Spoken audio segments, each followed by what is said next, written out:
All right. Good morning, everybody. My name is Jason Flame, and welcome to the Master Motivation Podcast. It's an amazing day on Thursday, August 28th, 2025. I have a very special guest today, and let me introduce him right away. This is Mr. Stephen K. Hayes, who is he's recognized worldwide as a pioneer of Japanese ninja martial arts and one of Black Belt Magazine's 10 most influential living martial artists. A best-selling author of 22 books, his work bridges Eastern wisdom and practical lessons for modern life with over 1 million copies sold. Hayes has taught self-protection skills to elite groups such as the U.S. Air Force Academy, FBI Academy, and Britain's SAS, and served as personal protection escort to the Dalai Lama during his North American travels. He was inducted into the Black Belt Hall of Fame, the Martial Arts History Museum Hall of Honor, and received the Martial Arts Industry Association Lifetime Achievement Award. Today, alongside his wife, Rumiko, he continues to teach and inspire through martial arts and meditation, helping others meet life's challenges with focus, courage, and balance. Sir, it's an honor to have you on my show today. Great to be here, Jason. Good to be here. You know, I have to say, when I was able to have you booked on the show, when I was a young kid, 10 years old, started martial arts, Black Belt Magazine was, it was like my comic book. I loved reading Black Belt Magazine and all the other martial arts magazines before there were any industry magazines. And I was always so fascinated by the art of the ninja and by yourself, because you were on the cover of the magazine many, many times. And I just thought it was so cool growing up. And then to have met you, and you probably don't remember at all, but at the Martial Arts Industry Association, when you did receive the Lifetime Achievement Award. We have a couple friends in common, Bill Poet and Matt Woodard, both, people in this martial arts industry in my area that were part of your association at one time. So again, it's such an honor to have you on the show and just to be able to have this conversation with you. Oh, it's great to be here, Jason. I appreciate the invitation. And, it's interesting. I hear a lot of people have a similar story to yours. Somehow the books, the martial art of the ninja, the personality kind of captured them. If I could ask you a question very quick, what do you think it was when you were a child that was attracting you to my story and ninja martial art? What was it about that grabbed you? Well, I'll tell you what it was. It was Sho Kosugi in his ninja series that I didn't know what a ninja was, but when I saw Sho Kosugi in the movies, I was fascinated with all of it. I think like the weapons was probably like the coolest thing as a kid, all that stuff. But I just think it was the whole aura of that. But I would say Sho Kosugi was the first ninja that I ever saw on film and I was in awe. That's interesting to hear. Hear. Sho and I are friends. We send each other emails, and he's working on, believe it or not, he's working on a couple movies and bringing some of his esoteric knowledge out. I encourage him. I think the world's ready for that. I love it. Well, I might have to use a little persuasion and see if I can invite him on the show at your referral. Yeah, he'd be an interesting guest. Yeah. Well, another movie that comes to mind is American Ninja. Michael Dudikoff and Tadashi Yamashita was in that movie as well, and that was another one that I just watched that probably 1,000 times. If I had a VHS tape, I probably burned that one out from watching it so many times.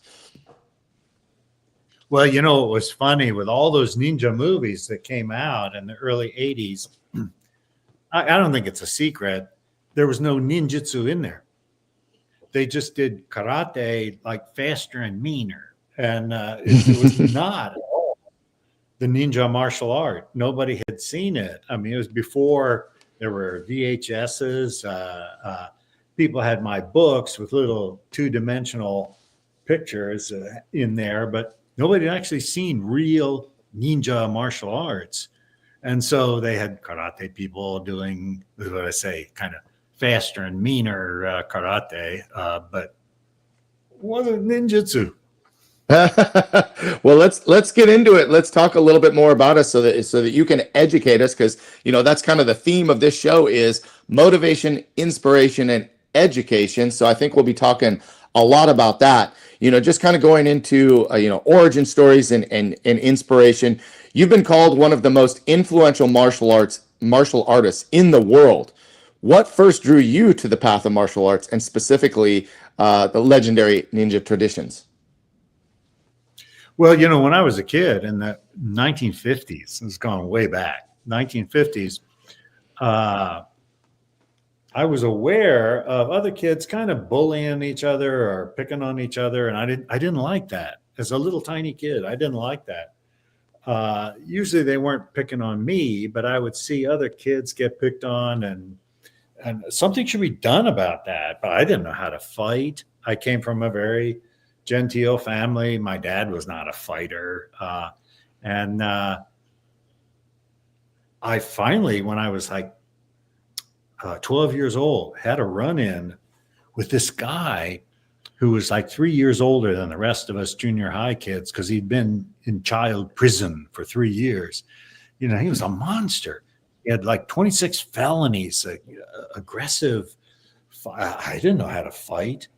And boy, when I came up against this guy, I used my brains and my mouth to get out of it, saying certain things, and then just avoided this guy. Like, I was determined. I was absolutely determined. I knew there was such a thing as Asian martial arts.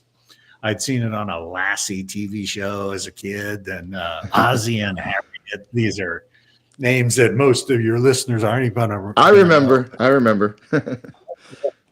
And I just became obsessed with wanting to know the Asian martial arts as a means of making there be peace in a world that maybe wanted to see violence now and then. No martial art movies, no martial art TV shows, very few books.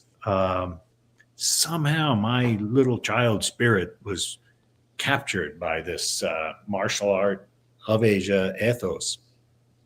And now, where did you grow up? What's your background?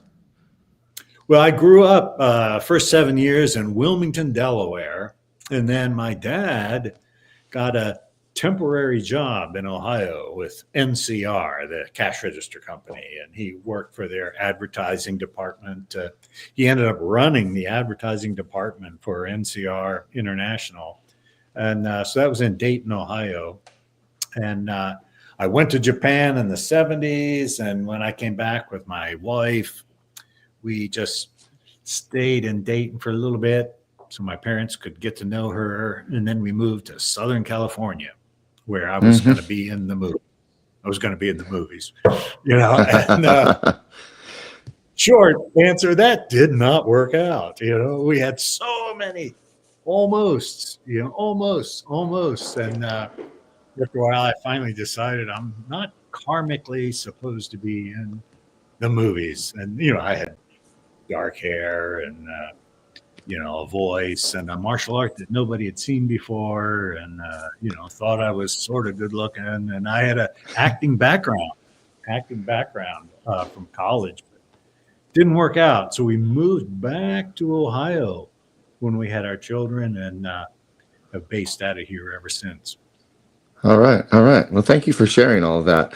In your early travels to Japan, Tibet, and India, what was the most unexpected lesson you learned from your teachers that still guide you today? Well, I think that these are very different cultures from American culture. And I think that one of the great eye-openers I had is that not everybody does things the way they do in America. And sometimes America is actually better. Sometimes, no, maybe some of these other cultures have kind of ahead of us. I think right now in 2025,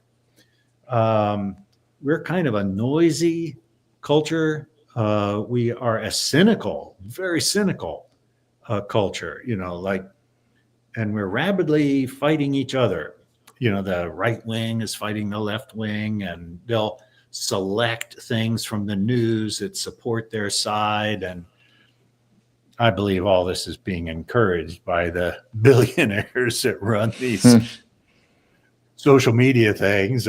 If we keep them fighting at the bottom, they won't mess with us at the top, And I think if they don't fight at the bottom, there's going to be trouble at the top, is the way they think.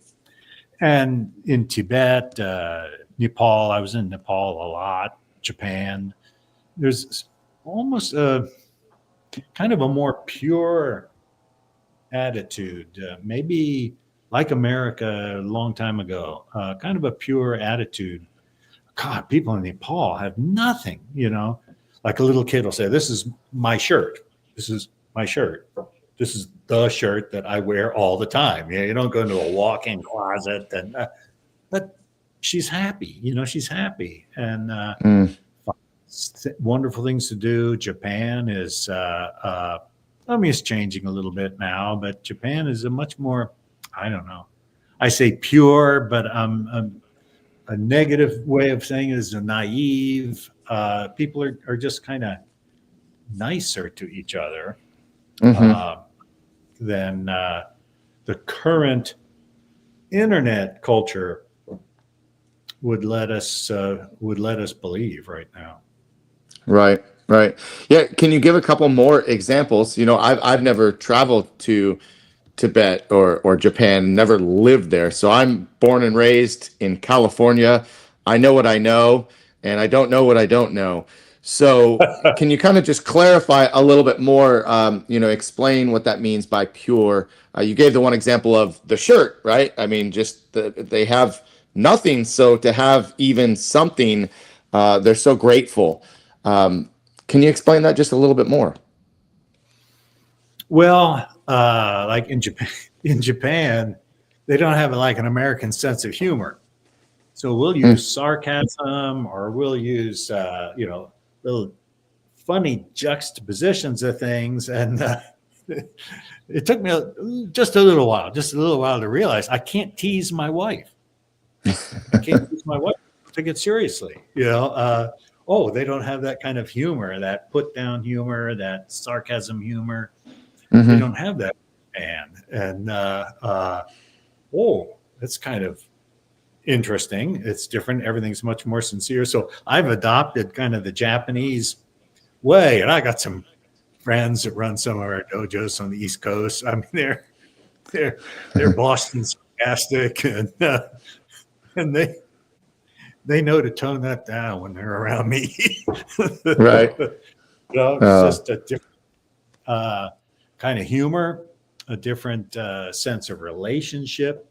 In Japan, everybody's very aware of like who's the senior and who's the junior, kohai, senpai, and they're very aware of that. Whereas I don't think we in America are so aware. Everybody's on first name basis. Hey Jack, hey, and in Japan, you want to know where that person is in the pecking order, and you can even change your language. There's a more polite Japanese for people who are older and above, and there's a more familiar Japanese for people that are younger and below. We don't have anything like that in America. Well, now, and you mentioned this, you grew up in a different era, if you will. I can remember, my parents, my grandparents talking about how people dress in the United States. It's gotten so, relaxed, right? You often see, in newspapers or old, in history magazines, people wearing a suit everywhere, right? They wear a suit to work. And it was just like, that was very formal. Like you said, everybody used, Mr. or Mrs. and was very respectful in that manner. And so we've just everything's just kind of relaxed a lot, right? I can see that. I was born in the 70s, but I can even see back to the example that my parents and my grandparents talked with me about. What do you think? You mentioned social media, but is there anything else that's kind of led us in this Western culture to be so much more relaxed and let go of, maybe a lot of those that professionalism or just that hierarchy you talked about. Is there anything that you can think of that lend to that change? It's really a very complex topic. I was born in the 40s, and like men always wore suits and hats. You always wore a Yes. hat. And I remember John Kennedy, 1960s, when he was sworn in as president, he didn't wear a hat. And there was a big deal. Oh, Kennedy didn't wear a hat, and his swearing in. And I think it started there. Where, people are just more and more comfortable. And then generations passed. I was raised by parents who grew up in the Great Depression, where, I mean, for $1, you had to pay attention to what somebody else needed. And it was very, there were no safety nets or anything like that. Whereas now, there's safety nets. There is that casual, and it just goes from generation to generation. I think now, some of my friends from high school are great grandparents. I'm not a great grandparent yet. I had my kids kind of later in life, but I'm pushing 80, and there is each generation. So now, we're flying. I remember as a child, I had a little suit and a little necktie. My mom would wear pearls if she flew on an airplane. Now I look over and here's a girl in pajama pants with scuffed up Crocs, holding, grown girl, but holding a stuffed animal. And what is this? What is this? We sit next to some guy in a little strap underwear, and it's just normal. It's just normal. And it's not normal. It's accepted. That's it. It's accepted now. And, for everything, there's a positive and negative. Somebody could say, well, God, in the old days, you had to be how you dressed, and everybody had a uniform. Now, in Japan, they still wear uniforms. If you go to the bank, you can tell who works at the bank because they have a bank uniform on. And, like here, kids might get together to play a little sandlot baseball or, a little football, if they do that anymore. They just wear clothes. No, in Japan, you have a baseball uniform. You wear the uniform. And, my wife, she's very Americanized now, but she used to say, well, how do you know who works at this place without a uniform? I said, well, you just sort of know. But I think it reflects a general softening of our culture. And this could sound negative. I don't mean it to sound negative. It could sound negative in that we have gone through a lot of disappointing times since I was a kid to where now our kids are. A lot of disappointing times. When I was a child, you respected the president of the United States. You respected religious leaders. You had a sports hero. Hollywood was unbelievable. But, the presidents are fooling around and having affairs. And, oh, gosh, the minister is trying to pay off the secretary to not talk about what he did to her. And, sports heroes are betting against their own team, and Hollywood, the Rock Hudson used to be the heartthrob of my mother's generation. Well, it turns out he's not interested in women. We have become so squeamish. We've become so cynical that it finally may wash back on us. Who cares? Who cares what I wear? Who cares what it look like? I'm just doing this for myself. Society and the people that are supposed to be heroic, supposed to be standouts, have let me down. They've let me down. And you even see it in movies. When I was a kid, like Batman was a hero. He was this wealthy guy who went down into the city that desperately needed help cleaning up crime. And he was willing to do that. And now the modern Batman is mentally ill. He's mentally ill. And so somebody told me, youth of today cannot accept a non-ironic hero, somebody who's just so pure and beautiful and does the right thing. And we're too cynical. We say, oh, no, there's a skeleton. There's a skeleton in his closet. And today's hero is somebody who's damaged. And despite their damage, they managed to do some really noble thing, and that's heroic. I defy anybody to show me in modern movies, TV, or novels a non-ironic hero. Got to be something wrong with them so we can accept them in our current cultural cynicism. But this is something that I've wrestled with. I'm a 1940s guy, so we have codes in our dojo for how to live an upstanding, decent life. And I keep asking the people who run our dojos, I keep asking them, they're like half my age. I said, does this still work? I mean, this is a 1940s guy with a heroic outlook. I'm not saying I am a hero, but I'm looking at what it would be to be a hero in today's modern world. And is that outdated? And so far, everybody says, no, it's what parents want their kids to live like, but they're not getting it anywhere else. They want their kids to live like, but they're not getting it anywhere else. And they're bringing in with the hopes that we're going to transform, their children, because they don't want to lay it on their kids. They want to be their kid's buddy. My dad was not my buddy.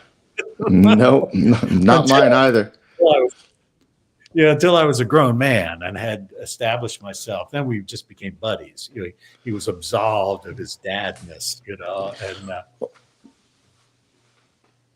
well, I think what you've kind of brought up is there's just a lot less reverence for our leaders and people, parents, respecting elders. I don't think that being a good person, right? Because that's really what you're talking about. Being a good person is never going to get old. That's never going to be an outdated thing.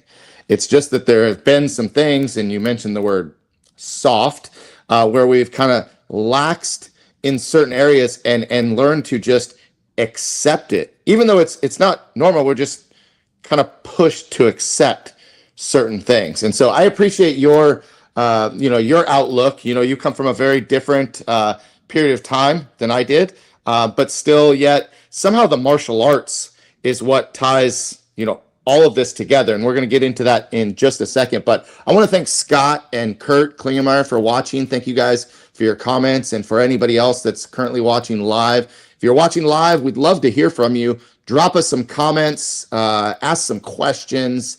We want to hear from you as well. But I want to continue this conversation, talk a little bit more about some of your stories from your journey. Many people know you from your role in Shogun alongside Richard Chamberlain and Toshiro Mifune.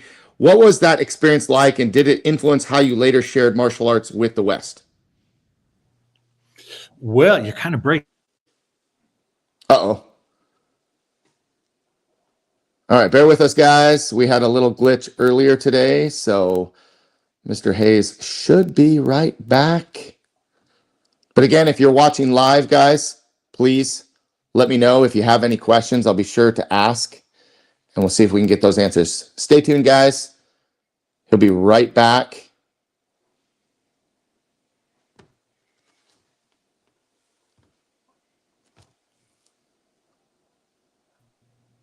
Yeah. All right. How about now? You're clear. I'm sorry, I missed your last question. Yeah, no problem. I'm glad you're back. Guys, thank you for sticking with us. I'll read the question again. It said that many people know you from your role in Shogun alongside Richard Chamberlain and Toshiro Mifune. What was that experience like, and did it influence how you later shared martial arts with the West? It sounded like you were speaking Martian there. I think you're asking about the Shogun TV show with Richard Yes. Chamberlain, Hiro Yes. Mifune. That was like a dream come true. I'd read the novel. And it's just fabulous. And I think that the opportunity to be there. So I was part of the crew that drowned, and then I was John Rhys Davies' stunt double. And John is this huge, barrel-chested guy, and he speaks with this very Shakespearean voice, and I'm supposed to double for him, and, so they had double his wardrobe, and I wore a water ski life vest underneath to make me look, like I was big, like John. And so Richard Chamberlain and John Rhys Davies and I, the three of us, we would be in the makeup room together. So I could be made up to look sort of like John. And I had a dark beard back then and curly hair. And it was, number one, it was amazing, their professionalism. This is what they do for a living. They were just so at ease, so approachable. They were just working people. I remember, they would shift a scene from this here, and there was a Japanese guy, Frankie Sakai. He's a comedian. He used to be famous in Japan in the 70s.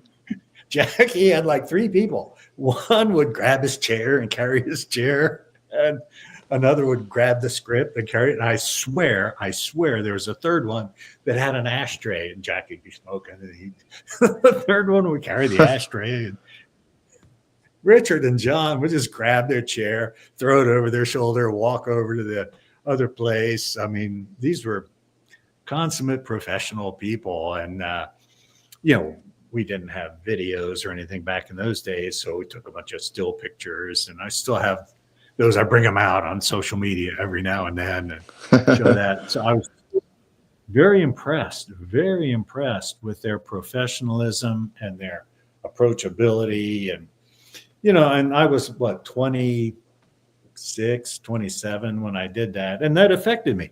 I said, well, if I'm ever famous, I'm going to remember how these people treated me. I mean, I was just a nobody, studying a martial art that no one had either heard of or they didn't believe in. I remember thinking, I'm going to remember, how they treated me. And if I'm ever well-known or famous, I'm going to model that. I'm going to do that. So I think they wouldn't know it, but they had a major effect on how I live my life. Well, and isn't that the same feeling that, martial arts instructors hope that their students receive, is that, the instructor pours all this knowledge into the students and treats them well and gives them opportunities to now, as that student grows up, hopefully that is what is passed down and that's what continues. I think you're right. Now, there's a branch of martial arts that is very competition oriented, MMA school or even certain jiu-jitsu schools, very competition oriented. And a part of that draw is this, tough guy image. I'm a bad boy, and a lot of trash talking going, well, that just sells tickets. It sells tickets, trash talking. And, I want to see this. These guys hate each other, and I want to see that fight. And so there is a logic behind that kind of training in the martial arts, where I don't know that we're turning out powerful, capable gentlemen or ladies in a school like that. But the vast majority of what I call mainstream martial arts, I think so. As I said, I think a lot of parents bring their kids in. They say, why are you bringing your child? What do you want for your child? Well, I'd like them to be a little more disciplined. I'd like them to be a little more, capable. And I never said this, but I always used to think, what you want your child to obey you. But not obey their peers and other people that would have, nefarious, desires for them. How are we going to teach that? How are we going to teach that? So we had a way of teaching a very practical martial art, very practical, for things that would happen to a person on the street. Somebody grab a hold of you, or and we even told them, this punch we're doing is not a martial art punch. It's a street fighter punch. Maybe drop this shoulder, bring this over this way. You got to learn to deal with that. And as a kid, you're smaller than the attacker. That's the way it's going to be. And what are you getting out of that? And then we also had these codes. I've got this book of our codes, just how to live a decent life, how to live a powerful life. And the third thing is, hopefully we as teachers embody a look and a feel that is attractive to the kids. Hey, I want to be like my teacher. I want to be like my teacher. So we have to be so aware. I've got to be what my student dreams of becoming. I've got to be what my student dreams of becoming. And, so maybe a little acting now and then,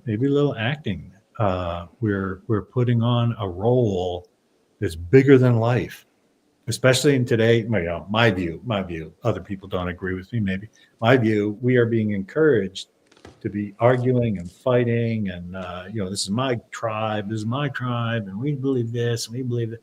We're encouraged to do that. And can we get it across to the students? No, be bigger than that. Be above the fray. That's my catchphrase in the past 5 years. Be above the fray. I'm up here looking down. And what can I say? What can I do that will encourage in all the other people a fulfillment of life? Here's what I want to do. Here's what I think will help.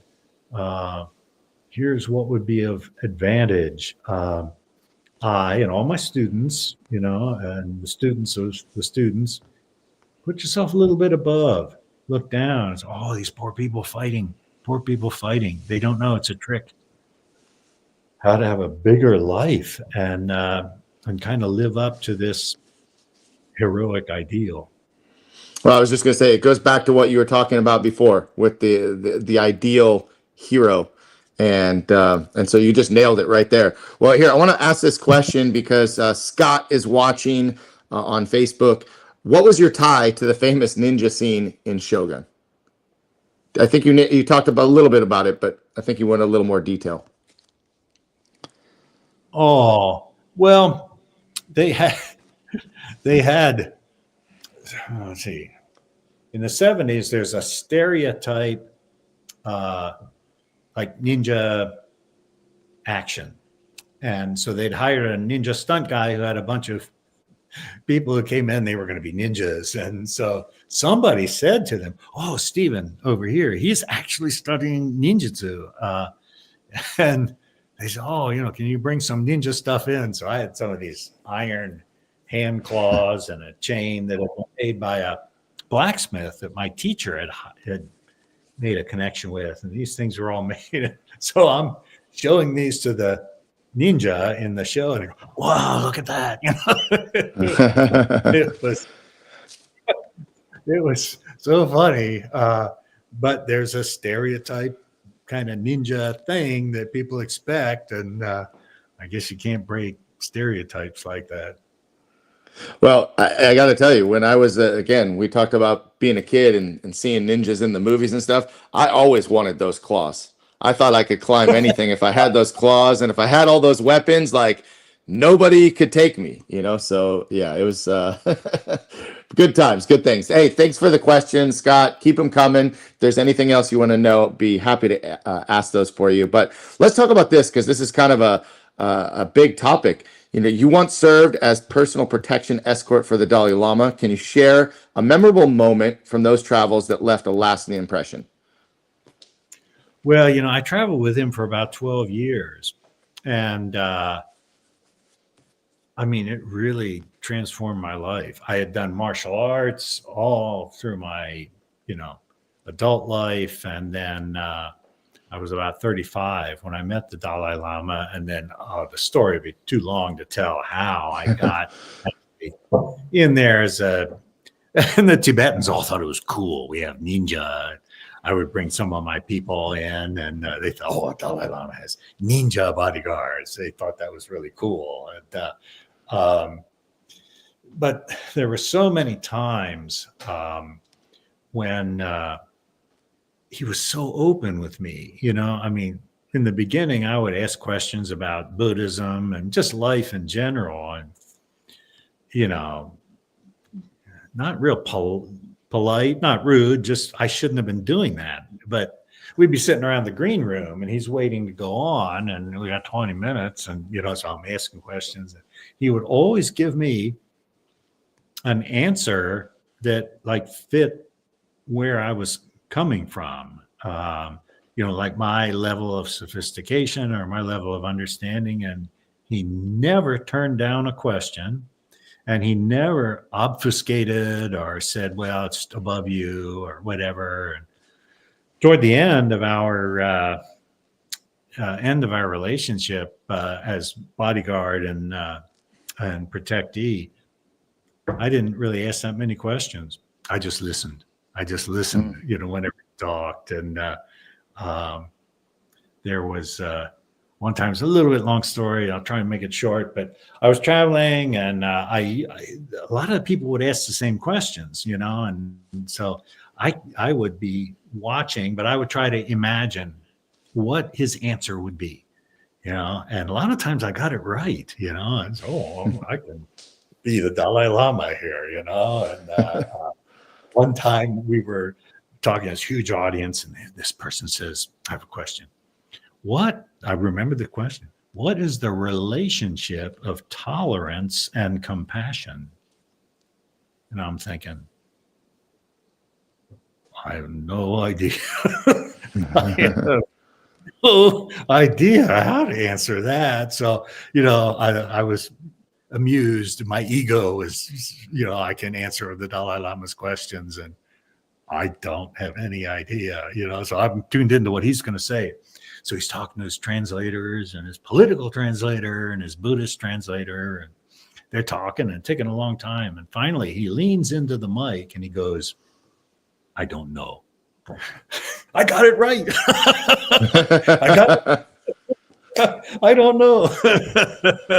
And, a lot of things like that just happened that were funny and touching at the same time. 12 years of important history in my life. He was a perfect balance for the tough end it all martial art kind of stuff that I'd studied in Japan. Yeah. Well, you mentioned something I think is, worth mentioning again or repeating. At one point you stopped asking questions and you just listened. And isn't that, just a perfect lesson for everybody? Is sometimes rather than asking a million questions, just listen, whether it's our teacher or our God or, a spouse, just listen, and you can learn so much. I have found that in my life, a lot of times somebody's talking and I realize they don't know as much as I do, but I don't interrupt. I just let them talk and listen. They might have some viewpoint. Technically, they know less than I do. Yeah, but they may have some viewpoint that would be valuable for me to explore. So sometimes people tell a story. I know the story. I've heard it before, but I let them tell it again. I just listen. And part of the time is some people are telling a story. It's important to them. And if I go, yeah, I heard that. They're not heard. So I just listen, and sometimes people want to be like the important one. Oh, I'm telling Anshu Stephen something he needs to know. Well, I already know it, but I'll thank you very much for letting me know, and I just listen and see. That's maybe an old ninja trick, the head of the ninja group would send like 3 different people out on the same mission, and he'd tell each of the 3, you might run into some guys out there claiming to be working for me, but they're not. So just be aware. Now each of these, somebody's going to get it, and well, that's a little cruel. I've never done anything like that, but I listen. You've taught everyone from everyday students to elite groups like the FBI and the SAS. What do you believe is the most important principle of self-protection that applies to all of us? Well, a strong part of our Toshindo, ninja martial arts. So I studied pure ninjutsu in Japan. This was like 1500s. And how people fought in 1500s is very different from 2025. It's different. So in the mid 90s, kind of upgraded. I just changed the attacks, what the attacks were, to be more relevant for Americans. And we use the same principles and the same defenses coming back. And so one of the things that I would suggest strongly is, number one, maintain a safe, at the initial, like, is this going to be a fight? Are you willing to fight me about this? Or are you just shooting your mouth off? Are you showing off for your girlfriend? Or, if you're showing off for your girlfriend, I'll help you, buddy. I'll be a little Weasley guy. Oh, you're too tough for me. Maybe you'll score tonight. I'll help you, but you got to tell me what's going on. So we have to pay attention. So maintain appropriate distance. And we can even do that just by normal gestures. Now, I've just adjusted my posture. I don't back up or anything like that. It's a subtle thing that we teach in our martial art. And paying attention to what you're hearing. Where are the eyes going? He looks around. Oh, come on. I know something's coming. His footwork. He steps back with his foot, but leans in with his face. Oh, I saw that you step back. Well, but you're shooting your mouth off, but you're covering your rear end. Paying attention to these little details indicates a lot of what's ahead of me in a particular fight. And in 2025, you're unlikely to face one guy. Normal street thugs run in groups. They run in groups. That's just the way we do it now. And people will attack, and if it's going against my guy, 3 more jump in there, and they don't think anything about it. It's not like in the 50s that would have been a cowardly thing to do, but that's just the way it's done now. And so all of those kind of things combined, and interestingly enough, none of that is an actual technique that we would do. It's mental preparation, paying attention, and being open for anything that could happen. Mm-hmm. And tell me, a little bit more about the creation of Toshindo. You studied Japanese ninjutsu, coming up, but you created Toshindo, and you also created a brand, if you will, where you had satellite schools, I believe, all over the country. So tell me about how that happened and how you started to spread your system of martial arts. Well, as I mentioned before, in Japan, these kata are like training exercise, just the right kind of timing and distancing and leverage and so forth. And but all those kata, they started out far away, and then they got closer, and then it got on a grappling range, they got on a choking range, and they got to take them to the ground range, and then kill the person.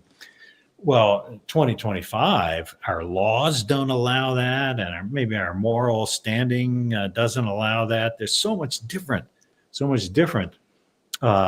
Everybody has a cell phone now. A fight breaks out, everybody's got a cell phone, and they can edit that cell phone to produce whatever they want. And so we even have that in the consideration in our martial art. And So all of that went into the creation of Toshindo. So the nin of ninja, the top part means sword, to, and the bottom, well, I mean, technically it means edge, but we tweak it just a little bit. To, and the bottom is shin, and that's heart or spirit. So we separated that and called it Toshin. The weapon is a symbol for our physical technique, and Shin is our understanding, and Do is the pathway to mastery. And we're on that for our whole life. You never get done. You never get done. I'm still perfecting my punch. I'm still perfecting my leverage. How do I do it as a guy in his late 70s as opposed to in his mid 20s? There's constant growth, orientation with that. And then I had people like in the 80s. Oh, we had waves of people. As you mentioned, I was on the cover of these Black Belt magazine and Inside Kung Fu and all these all the time. I think at one point I'd been on the cover of Black Belt yearbook more than any other person. I mean, since then, Brazilian Jiu-Jitsu people are always on the cover. But back then, everybody was curious. And people would come in for seminars, and half of them were martial artists. Half of them. Other half were from what I call dangerous occupations. And they were just looking for an edge.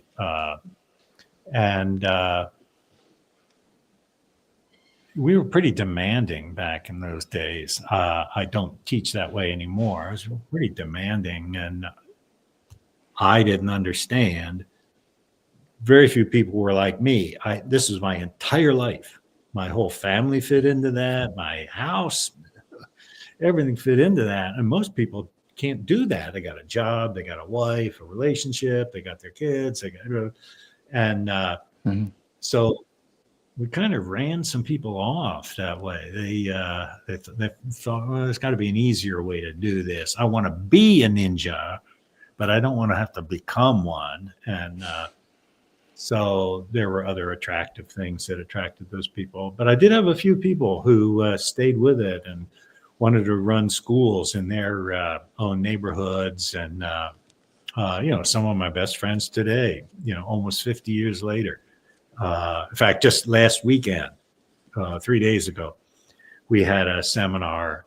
Now in our house, when we designed our house back in the 90s, we had to build a dojo in the back, and it can hold 22 people, something like that. And so I've kind of retired from running schools and everything.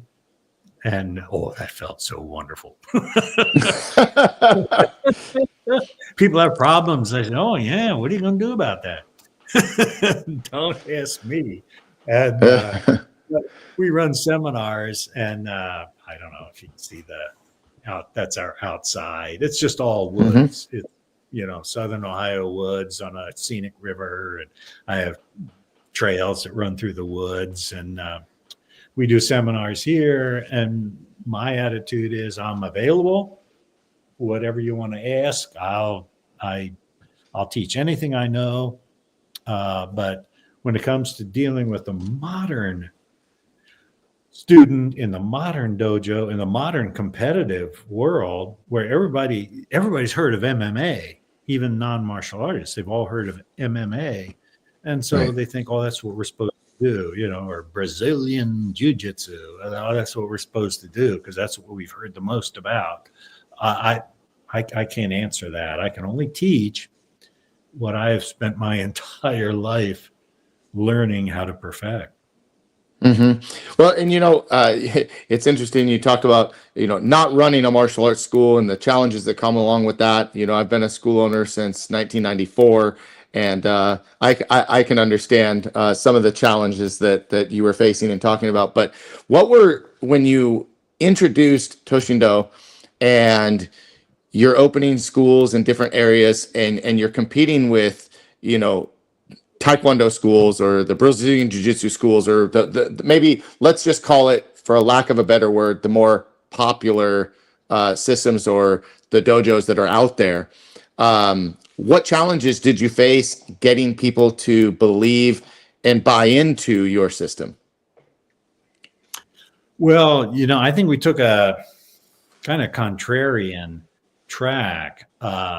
Some of my friends, they'll bring in codes, Stephen Covey's book, or Anthony Robbins, but all of our stuff actually comes from Asia, ancient Asian teachings.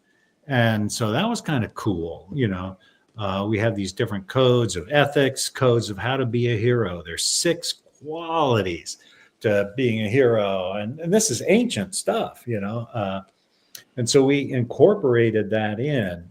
The other thing that we did was we really focused on not so much performance martial art or competition martial art, real self-defense. So people say, do you do kicks? We say, yeah, we'll kick somebody in the ankle. Kick them in the ankle. You wouldn't hit them in the head. No, they're protecting their head. Kick somebody in the ankle with a shoe on, they can't follow you. We can jam a knee with a kick. We can move in.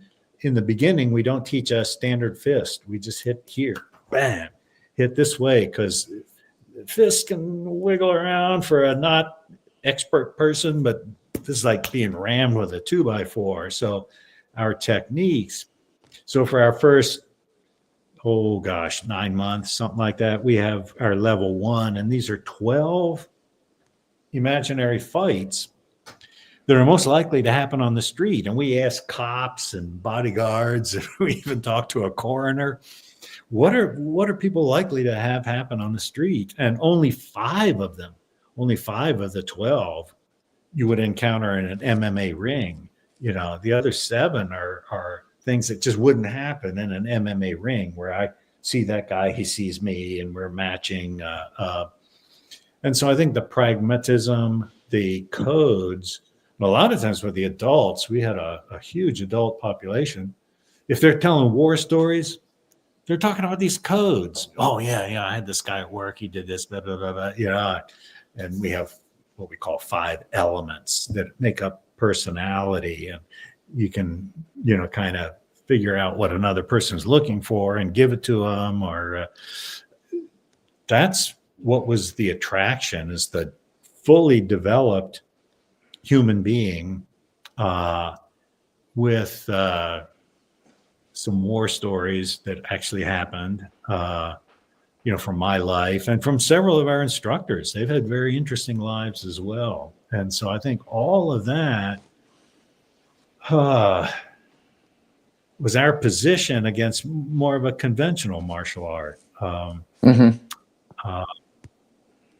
Yeah, I think that would be the best answer.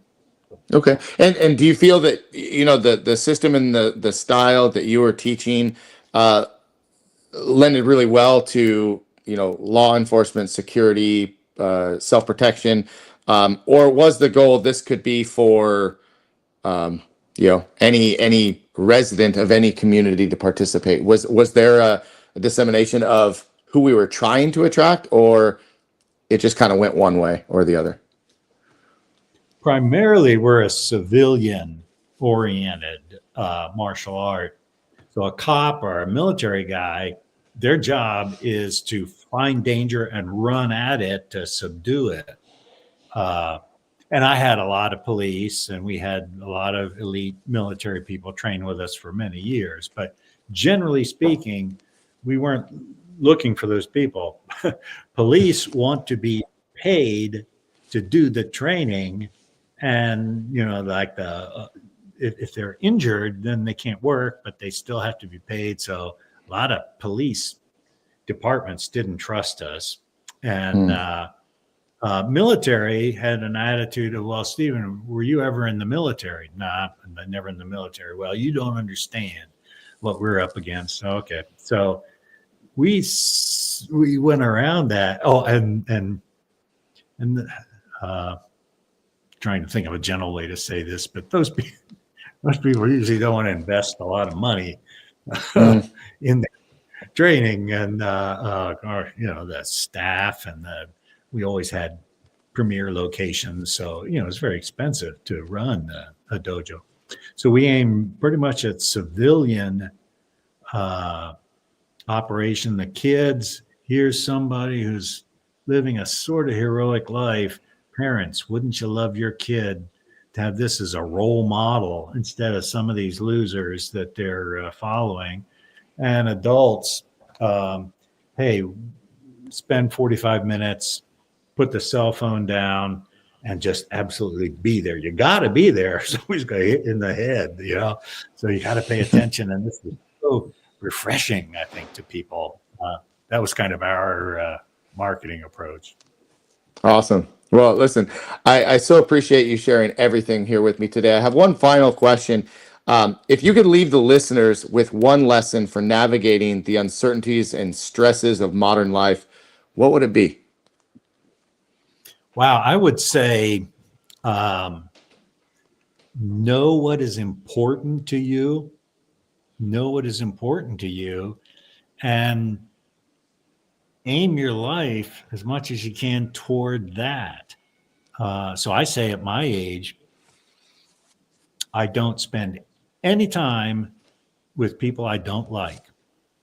And if they don't like me, same thing. I don't spend any time with people I don't like. Now, I know younger ones have to work in an office where you have an office jerk and egotists and so forth. But my advice is minimize your time with any person or situation that would diminish your life. You take responsibility for just getting out of there, even if it means getting another job or getting another relationship. Know what you're looking for and be true to following it. Don't let yourself be spread out. I love it. Well, thank you for sharing, your experience and your perspective. Truly appreciate it. It's been an honor to have you on the show and to be able just to chat with you for an hour. I hope that everybody who is watching this live enjoyed it just as much as I did. And if you did, please do me a favor, share this video and go to Master Motivation Podcast on YouTube and subscribe to see all the amazing guests that we've had on the show. Anshu, thank you so much again for being on the show. Is there anything else you'd like to add before we close the show?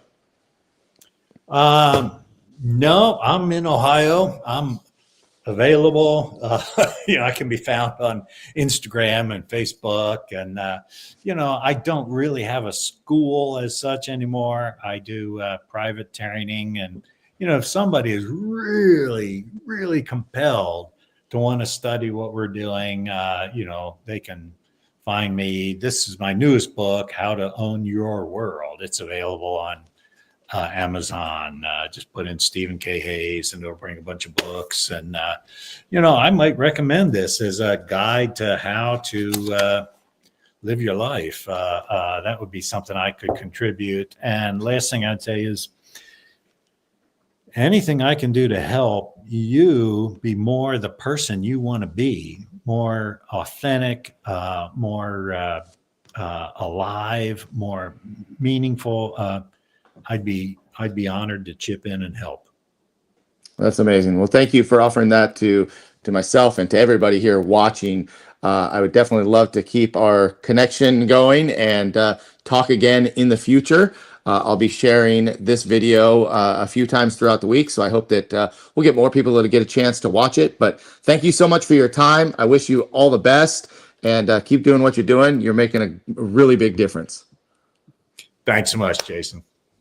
All right, guys. Well, listen, go out and make it a great day. Enjoy the rest of your week. And remember this advice. Know what is important to you and don't spend any time with people you don't like. Guys, that's it with Stephen K. Hayes today. I'm Jason Flame, Master Motivation Podcast. We'll see you next time.